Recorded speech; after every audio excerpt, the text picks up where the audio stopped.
push, push.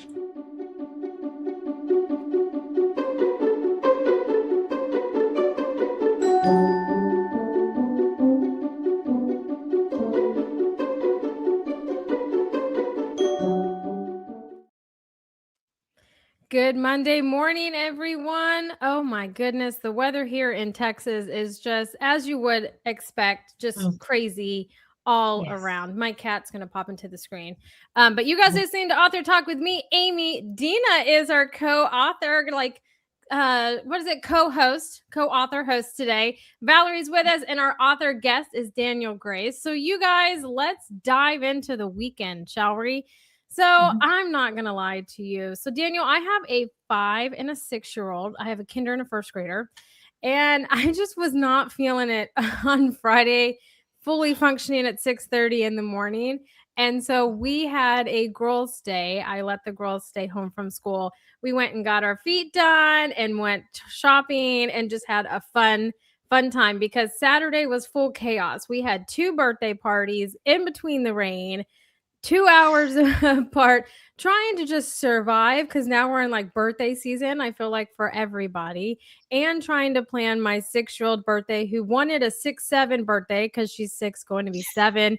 But now I know, and now we've switched to Hello Kitty. And so I don't even know what's about to happen in that department. I have a field trip coming up on Thursday. Valerie, I don't know if you get up here very often, but over in Brenham is the Bluebell Creamery that we're going to go to. And there is a like roller rink called Silver Wings that my daughter's field trip is on. So we're going to go over there and skate and then go to Bluebell. So that's going to be a lot of fun on Thursday. So I'll post some pictures. Wait, are you skating, Amy? I mean, I'm going to try. I have a fear of falling, and I don't know why, because it's just probably going to happen. It's in my destiny to fall. Yes. So, well, we'll see. If nothing else, I'll eat the ice cream for sure. Oh, heck yeah. Heck yeah. For me, there's nothing like Bluebell ice cream in the South. Like, that's just a staple. It's free, Bluebell. It's free. Oh, I love it. I love it. But what all did you guys do this weekend? Russell is currently living it for all of us on his cruise that he's on with his wife. So he'll be back next week. But what all did you guys do this weekend? Who wants to go first? Valerie, I saw some photos of your dog. Do you want to talk about what you did? That was so sweet. I loved it. Yeah. My weekend was insane. I don't know what is wrong with me that I overbook myself, but you know what? I was just like living life to the fullest because I had 4 events this weekend, and that never happens. But I was like, if it is what it is. And then that rain in the middle, I mean, we're not talking like little rain. It was like scary rain, scary. So Saturday morning, me and Lily, my 11-year-old dog, we were invited to participate in the Wags and Whiskers fundraiser luncheon, and it's a fashion show for dogs to raise money for Animeals, which is like it's Meals on Wheels, but they give pet food to the owners. And so we did that, and she was Wonder Woman because the theme was superheroes, and that was it was hilarious because there was 14 dogs backstage, and the fur was like everywhere. It was just funny. But all the dogs were so good, and they all got along great. And then Saturday night we went to a gala supporting type 1 diabetes, and then Sunday this is a crazy. Okay, so it was the 12th annual author fair with Copperfield Books here down in Spring, and there was like 62 authors in this giant. Yeah, it was really great, and I was just so inspired by all the displays that the authors went to such great trouble to create and present. And there was panels like with historical fiction and just different things. It was, but the rain, it was so heavy, it was so loud. And anyway, we all survived, we all sold books, it was good. And then last night went to dinner and just had a cocktail because I was like, I need a cocktail tonight. And oh wait, then I wake up this morning, and then you're gonna laugh. I'm looking out my office window, and we have a lot of feral cats in our neighborhood. It's a new thing. There's a mama with 4 kittens right outside my window, and I was like, man, goodness gracious! I was like, it's a Monday, guys, let's go. Fun times for you. Daniel, what about you? You have such a beautiful background. Tell us where you're Well, at.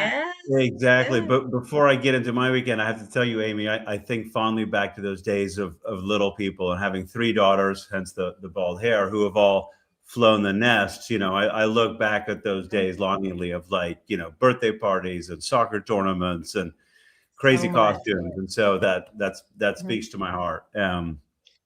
But the grass is always greener, right? So yes, I'm actually speaking to you guys from Verona in Italy. I live primarily in Florence, right outside of Florence. So I'm in the wine business. I own a winery here in Tuscany, and from California originally, but I'm in Verona because I'm at an event called Vin Italy, which is sort of the biggest wine show of sort of the Italian wine calendar year. So big weekend, one leaning towards Italian wine. Nice. That sounds That sounds like a that sounds good weekend. perfect. I wish I was there. Yeah, there's lots of wine to choose from. So you exactly Yes. be careful what you wish for. Oh, That's nice. okay. That's okay. Dina, what about you? How was your fantastic weekend?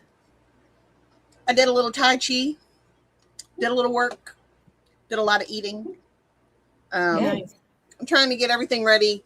Wee Bossy has a root canal on Wednesday. So I will be I won't be working at all because, she'll be all goofy. I'm definitely going to record it because,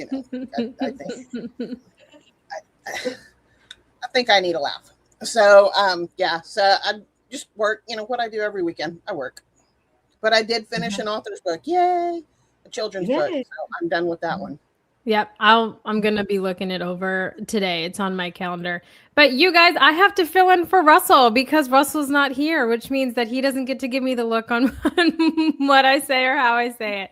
But we want to thank everyone who listens to us and tunes in and engages with us. We've been doing this for 10 years. We are top 10 on Good Pods in the indie book categories. We're top 1% in other categories. So you can find us anywhere that you can listen to a podcast. You can go over to Spotify, Good Pods. You can go to Amazon, iTunes, Google Play. If you want to watch us and engage with us, because we do go live in video format, you can go over to our YouTube channels, any one of our social media platforms, or our Facebook group. You can engage, ask us questions. We love engaging and answering your questions and just, communicating in real time. So you guys feel more than welcome to do that. And we don't have like Russell's sassiness today. He was so sassy last week, you guys. He told me to stay muted. Can you believe that? Oh my goodness. He is such a character. But with him not being here and Dina being on, so you guys know that this whole year, me and Russell have been on this. Well, not most. I know a lot about it. Mostly Russell's been on this like exploration of the romance genres and the differences between it.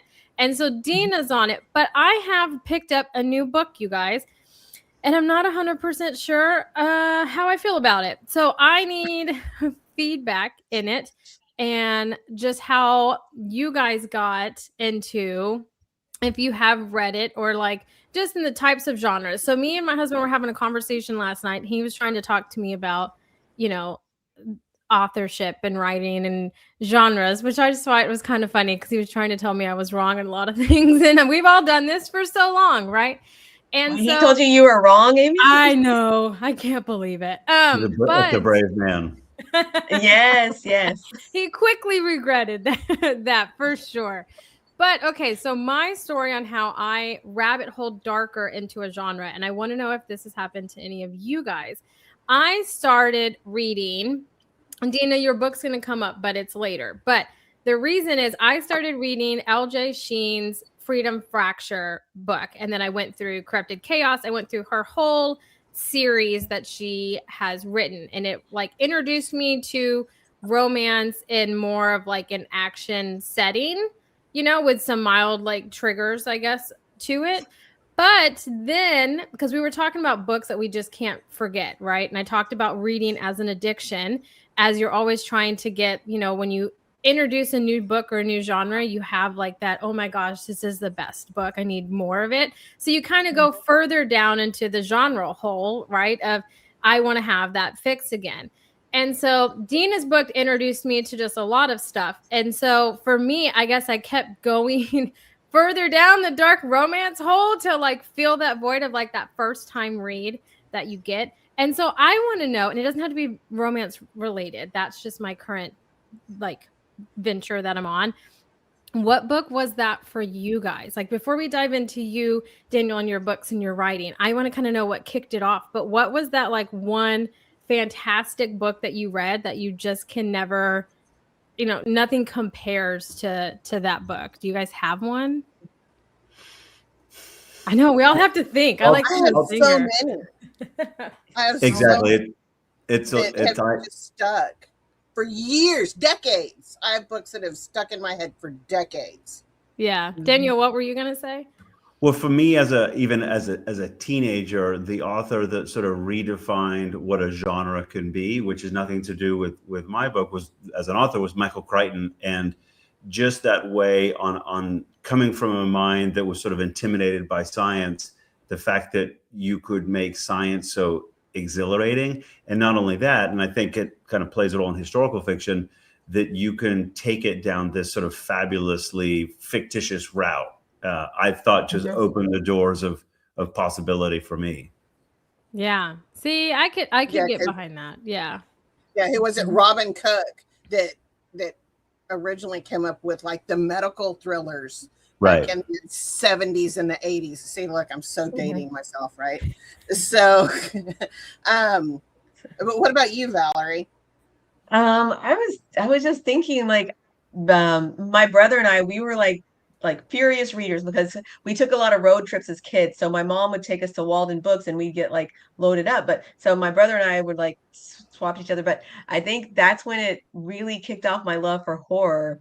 Because we were just Clive Barker just like blew my mind back in the day. And then you were like, wait, I want to read them like older Stephen King. I want to read this. And then you just, because it's not like the movies. When you read it, it's creepy. It's creepy as hell. And you're just like, you can feel like the little goosebumps come up. But yeah. And I wouldn't say like not recently, but I think Gillian Flynn, when she came out with Gone Girl, even not that long ago, and then that inspired me to really like step back up into thrillers. I had been, because you kind of like jump from genre to genre, but then when Gone Girl came out and I read that, and then it made me like go back into all of her books, which are all like, on the edge. And then you go to Ruth Ware and just different thrillers. I don't know. I guess I'm just a thrill junkie now. I like it. Yeah, well, watching Bosch on Amazon made me go and read all of the Bosch books, right? Yeah, so like yeah, for sure. Yeah. I like it. I like it. And just to add, just to validate your point about Stephen King, obviously the master, but in terms of to make horror so compassionate and so heartwarming, and just sort of the deep nurtured relationships that, again, kind of who knew that, once you get into and name a Stephen King book, and there's a sweetness inherent to all of them that just, to me, that sort of softer side of horror that makes the horror that much more tremendous is, again, as a teenager, to me, that was, oh my God, that's so beautiful and frightening at the same time. And that's the tension. And I think, for him, even like building the level of suspense with the creepiness, the older books, his newer ones, I haven't been a fan of as much, but the older ones how many times can you watch the Shining movie and still be creeped out? But I promise you read that book, it's like, whoa. No, it's different. It's a different mindset. You hear those echoes of the book every time you close it at night, and it's just, that's not something you get from a movie. Yeah. Oh, I love it. Yeah, don't read it alone. You guys answer. I feel so seen and heard by you guys. You guys are my people. Because like I was trying to have this conversation last night and it was not going the same way. Like here, I'm like, oh, this is great. You guys all understand my addiction to reading, right? Which is, I don't know. I think it's a nice addiction. Amy, how many books are you reading right now? Because God, I'm bad. I'm bad right now. I'm terrible. I think I'm reading, currently I'm reading 3 and I'm listening to 2 because I kind of bounce back and forth on them. Yes. Yeah. But I have started. So the whole point of this conversation I was having with Josh is I really liked the spray painted edges and the nice designs. And the books that I've read that have that, I want to go and get because I want to get another bookshelf and I want to put all my pretty books on it, you know? And so that was the whole like kind of sparked this whole conversation. And then he was thinking about writing a book and I was trying to borderline, you know, I know what goes into it. So I'm kind of borderline trying to be like, I don't know if we need to do that right now, but sure, let's talk about it kind of thing. But I did discover, and I don't know if maybe it might just be a new to me kind of thing, but everybody on here knows that I have an addiction to app-based or web-based novels. I like to read them. I know it sounds silly, but I like to read scene by scene. It's just I don't know. That's how I can bounce between so many stories while reading, you know, Kindle books and stuff. But there is a new one and it's called We Hear, and I couldn't figure out what it was. It took me a hot minute. It is audio clips of a book. So you can't read the book. You have to listen to it scene by scene, and they release, you know, 3 at a time kind of thing. And again, so now I have a new fixation. I might just need help. I don't know if there's like a reader's anonymous addiction thing. I don't know, but because now I have all these apps on my phone. I'm listening to those stories. I'm trying to finish the JD Robb series that me and Dina started. I don't even know how many years ago. 2 years ago. Yeah, I'm still trying to get through like those 26 books or whatever. I'm still trying to get through all of those. But I have a lot of clients' books that I'm currently reading. They have their launch days are coming up, so I'm rereading them to give them, you know, reviews and stuff when their books come out. So I'm rereading a lot of those. But yeah, I'm currently reading for fun it's something Bishop. I don't remember. It's my LG Sheen who I love. It's something Bishop. But I have to take a break because it's pretty dark. So I have like fillers. But speaking of writers and new adventures and new journeys, because we love to hear about it, Valerie, Dina, let's get Daniel talking about his work, his journey towards becoming an author, and what that looked like and what that pivotal moment was that made him want to write a book. So you guys take it away. Okay, I know from reading your, you know, standard bio that you started out in advertising, international advertising. So don't I hate have me. to ask. Don't hate me for it.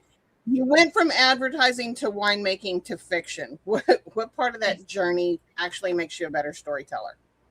So, you know, and it's not a BS answer. You know, it's all mythology, right? And I'm someone who, you know, is sort of has theater in his roots and has been a sort of a hobby writer all my life, and kind of I translated that into advertising, and to be honest, sort of the hardest prose one can write is that sort of that 3 or 4 word headline to try and sell financial services or insurance services or data management.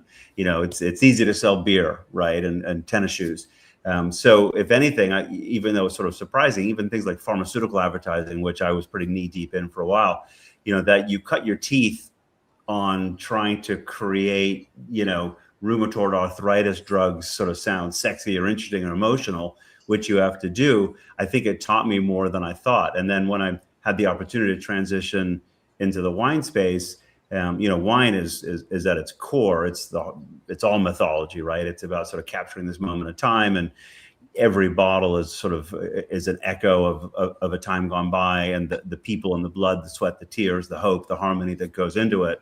So oddly enough, kind of taking that magical leap to sit down and be like, hey, I think I've got a story to tell. From a writing perspective, I felt that the muscle was at least pretty lean. And so sort of it was a surprisingly kind of fluid process. It sounds more chaotic, but I appreciate, I think, some of the writing that I was forced to do for certainly some sort of dry, complicated spaces, I think has made this process more invigorating.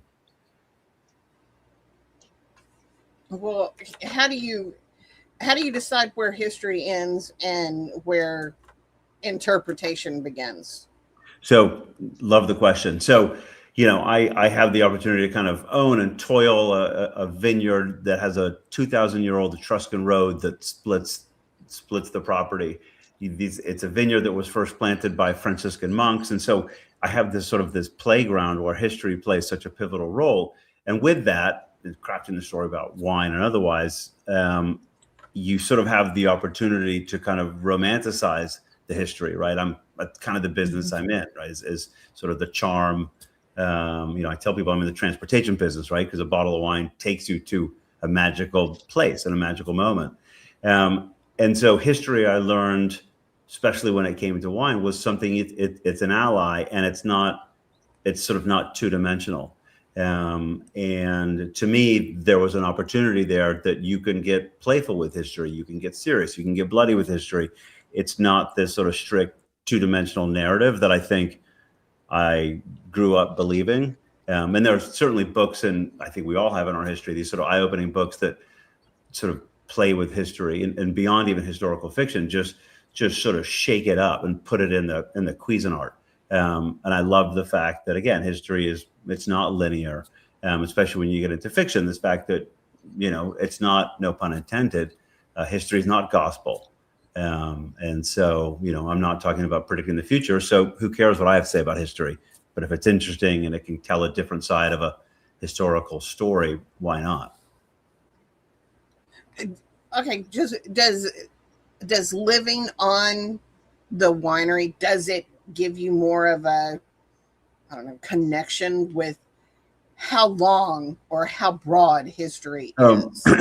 My goodness, it does, absolutely. So again, it sounds ridiculous and dramatic, but I'm acutely aware that, I'm sort of this temporary steward of the land for this tiny, tiny, tiny moment in time. And so there's a responsibility from a sort of a land stewardship to return the land in better shape than you found it, and all that kind of farming stuff.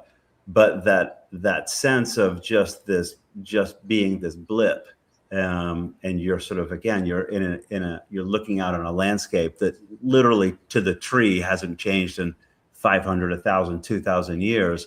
It's this incredibly humbling reminder of, mark your moment, but be careful with it, but also do it with joy, right? Because it's a blink of the eye. How minuscule our life expectancy is compared to Earth time.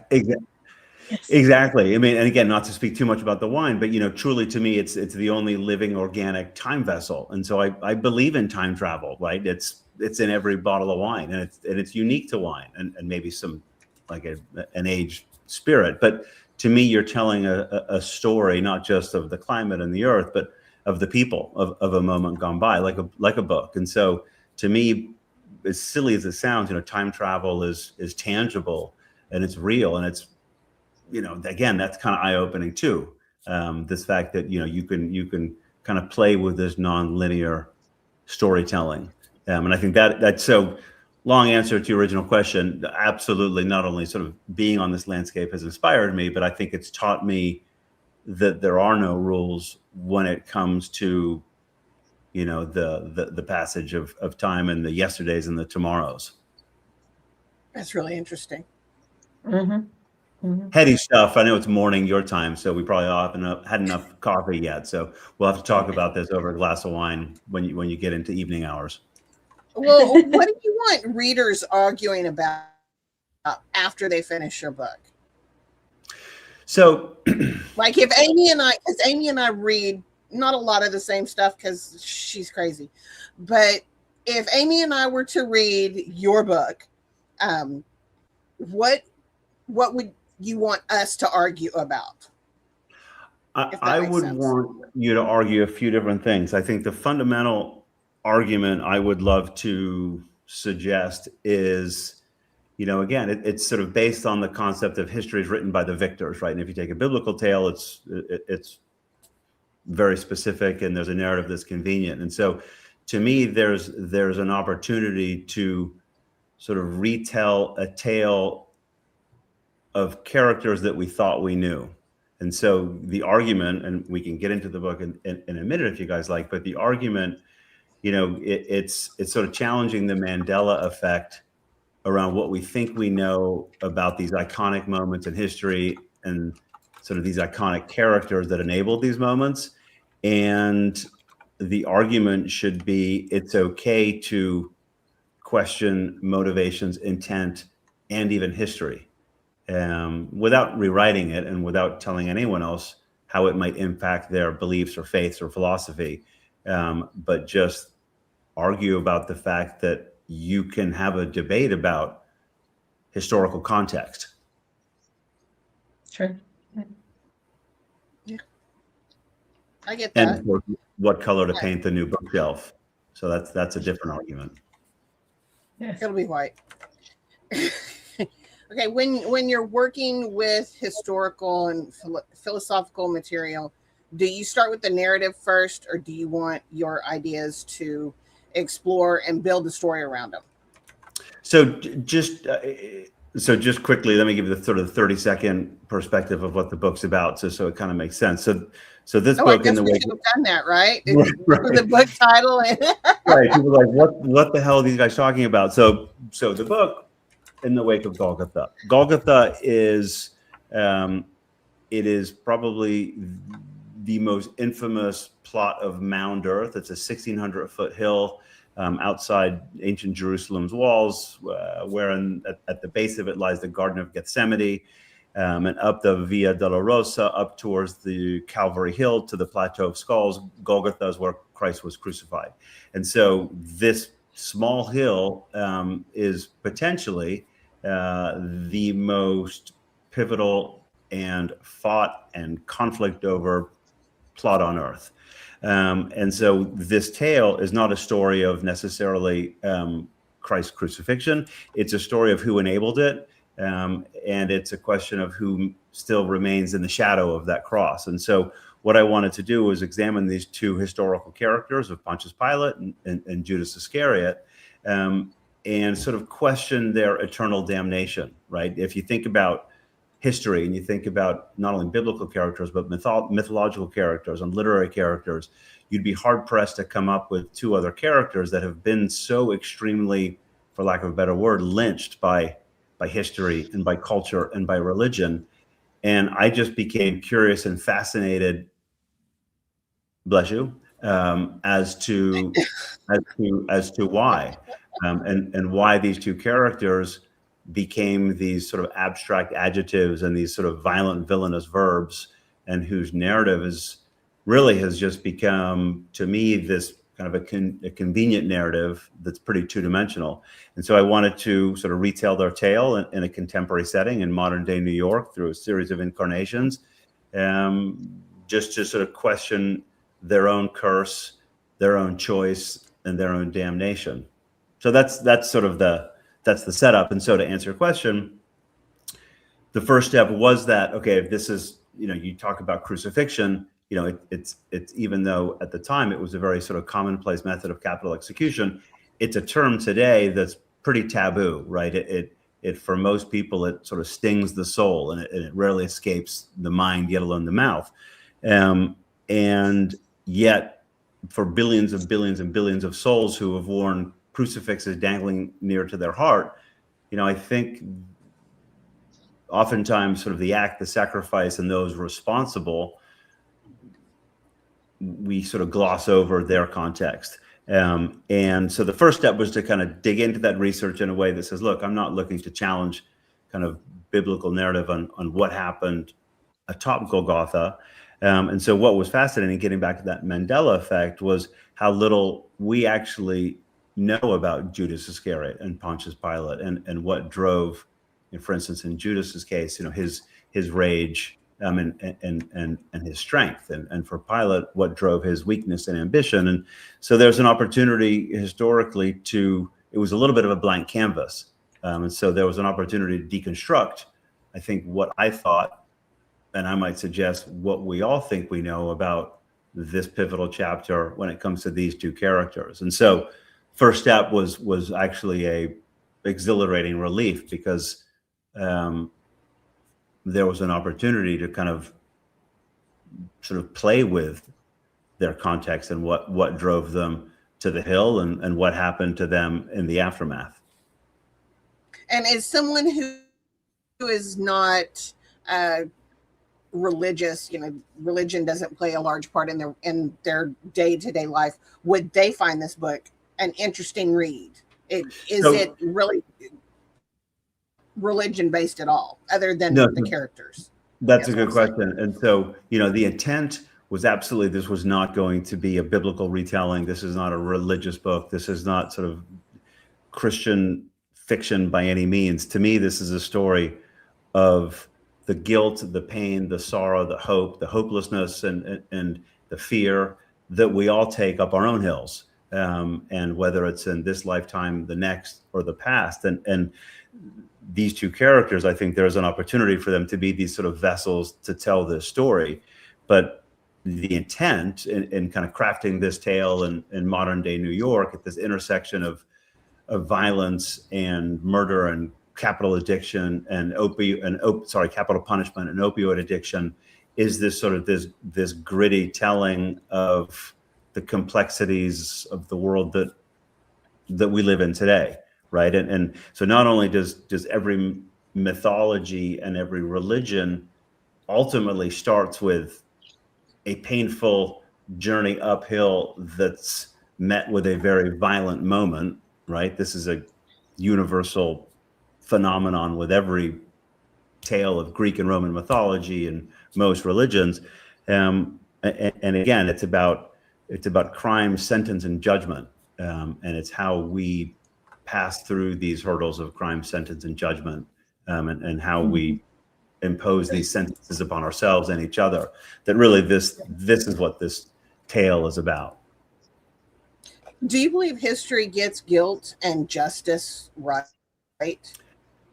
No, I don't. And I think, again, it's the adage I mentioned at the outset that history is written by the victors. And so, that whether it's that judgment or that sentence, I mean, the first line that I wrote in this book, that's not the first line of the book, but it carries a significant weight throughout the book, is sort of this moment where Judas exclaims to Pilate in this initial encounter. There sort of whispers back to what happened 2,000 years ago. And he sort of expresses the sentiment of, there is no crime to fit this sentence. And Pilate responds with, there is no sentence to fit this crime. And so there is just this cycle of judgment and guilt that history actually has a way of recasting.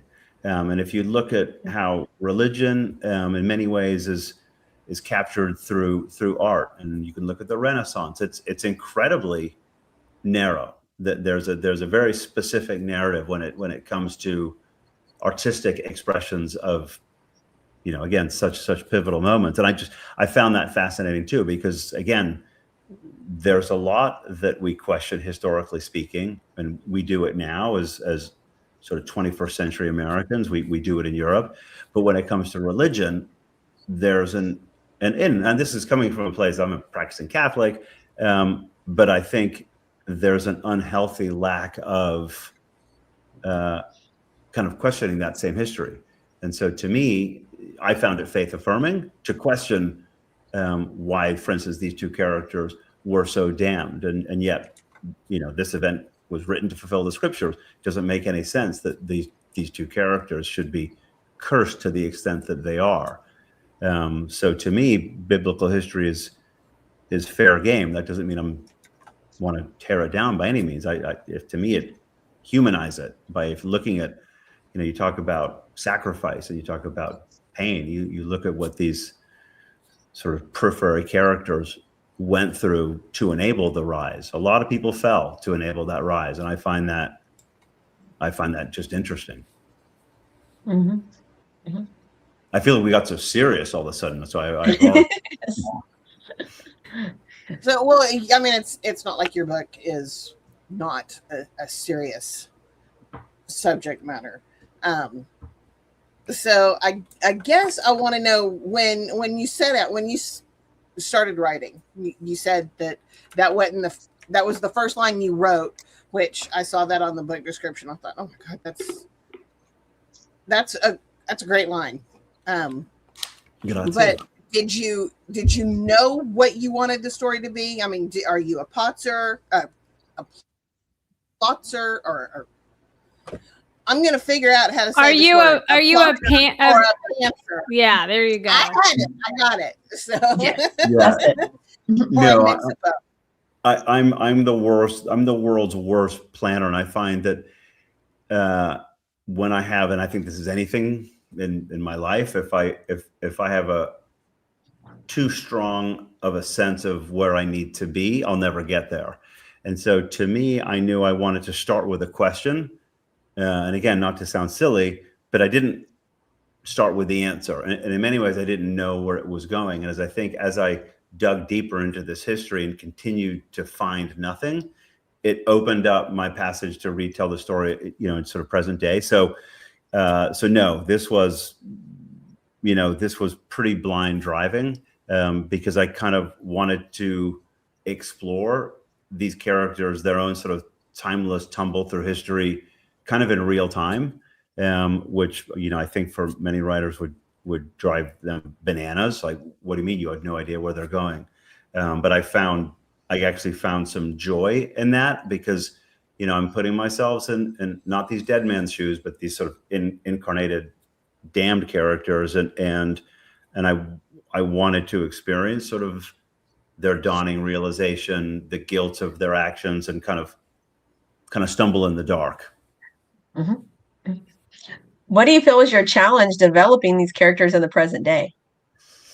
I think it was the biggest challenge was to give it context. And so what I tried to do in telling sort of this contemporary tale was, again, these glances back and have the opportunity to kind of fabricate a background and a childhood and a family dynamic for Pontius Pilate and his a childhood bout with smallpox, and how that in fact impacted his shortness of breath and a stutter, and so the challenges again goes back to that blank canvas, which was fun, but it was tricky to give these characters these believable sort of flaws, if you will, that could present themselves in present day. So in sort of the present day incarnation of the Pontius Pilate character, he's sort of a corporate lawyer. He's put in this ironic position to actually defend a man who was crucified through 3 innocent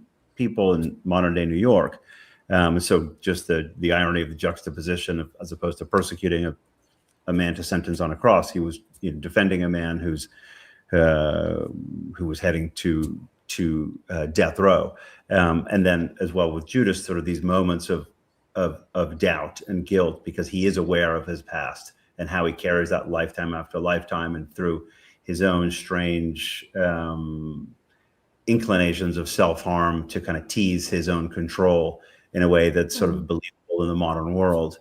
So that was a challenge, but I again, and even in crafting, I think some of the very darker moments and some of the darker nuances that can get kind of bloody and weird, there was sort of a joy in that, because, kind of going back to early conversation about with Stephen King, that, to capture, again, there's a soul in each of these characters. And so just to sort of find where their soft parts are was a challenge, but,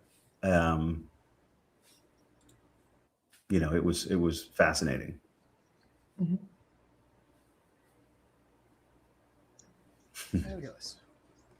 Fabulous. Yes. So you got another question, Valerie? Do you have any questions, like last minute questions? Yeah, because I noticed our time was slipping by. Yeah, so I know it mentioned that you began your writing journey in Ireland. Can you tell us what prompted that? Because was there a turning point in your life, or what happened? Did you discover some research or what?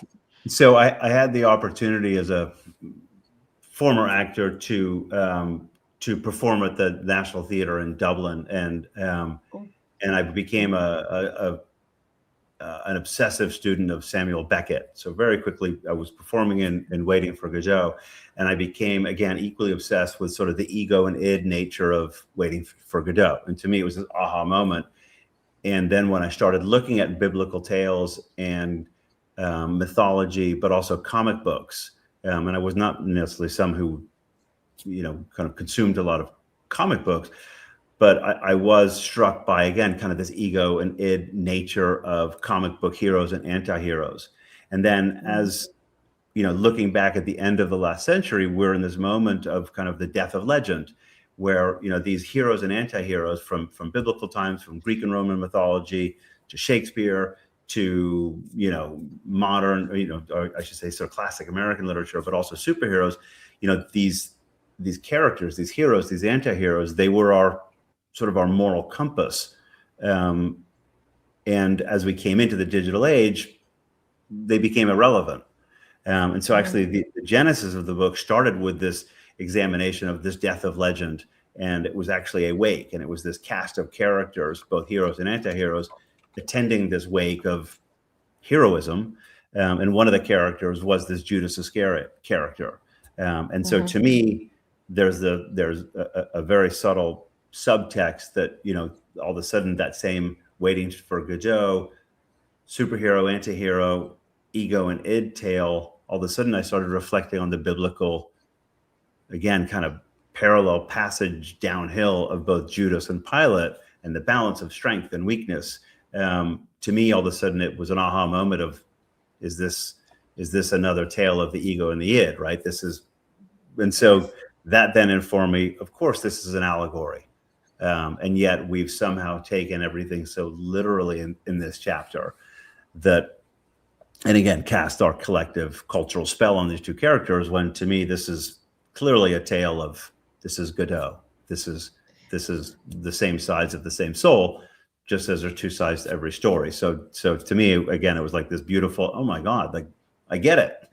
And again, without casting judgment on biblical belief, this just made it more interesting to me. I was like, this is good writing, as opposed to, okay, this couldn't have happened.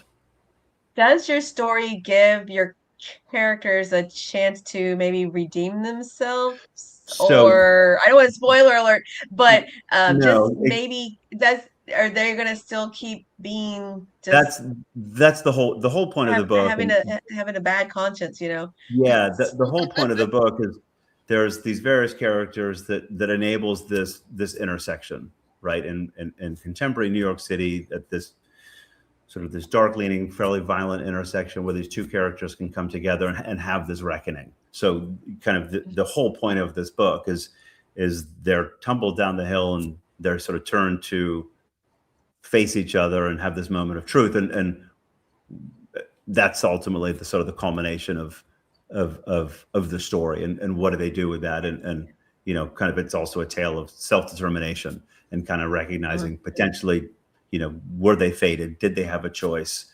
And sort of seeing the iteration of guilt and condemnation only through sort of seeing it in each other could potentially sort of release them from their chains. That sounds tough. I'm sure that took a lot of planning on getting that storyline the way you liked it, right? Well, get into it and let me know what you think. See if the editing process for that. Oh my goodness. Was that tough for you as well? So the editing process was amazing. So when I knew, it's a complicated story. I knew I needed help.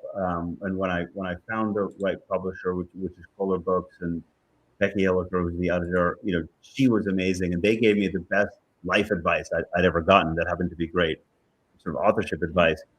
And I think they recognized, like, hey, there's an amazing story here. And sort of the advice they gave me was, take yourself out of the story and stop trying to impress people with your story. Just tell it. And so sort of the redrafting through the lens of extracting myself and perhaps trying to be a little bit clever in the nuances and the historical relationships between religion and the law and capital punishment, and just tell, this is a freaking fascinating story.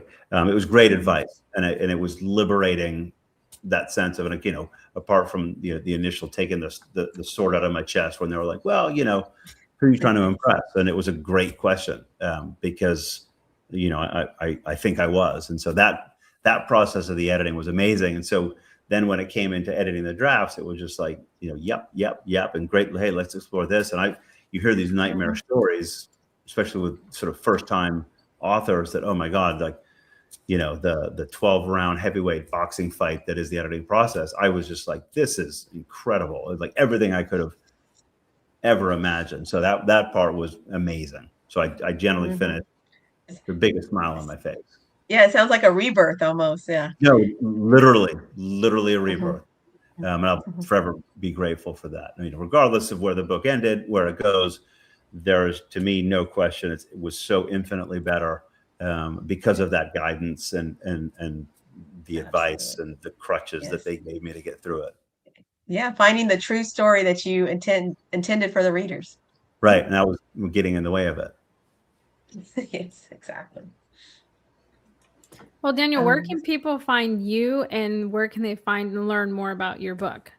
Sure. So, so probably Instagram at Daniel Mark Grace. I have a website, danielmarkgrace.com, but Instagram's a good place. The book is widely available. Obviously Amazon, Barnes and Noble, all the sites you might look to find it. The audiobook was just released. So, on Audible and on, you know, all of that, Apple Play and Spotify. And so that's a fun part of the journey too. Nice. Well, Daniel, I want to thank you for taking time out of your midday over in Italy. One, to bring us a gorgeous background, but two, just so we could pick your mind about your book and how it kind of came to fruition and what it's about, and just kind of have this fun conversation. So thanks for making time to hang out with us today. Well, thanks for having me, you guys. It was really fun. And I love the pink, I think it's pink, I'm colorblind, but the flamingo behind you. So that's made my day happy. Everything's pink behind. Okay, good. I can never, you know, I never know. I get it. My dad's colorblind. He can't see red or green. So I totally understand one. It gets complicated. I stopped wearing ties because I just embarrass myself.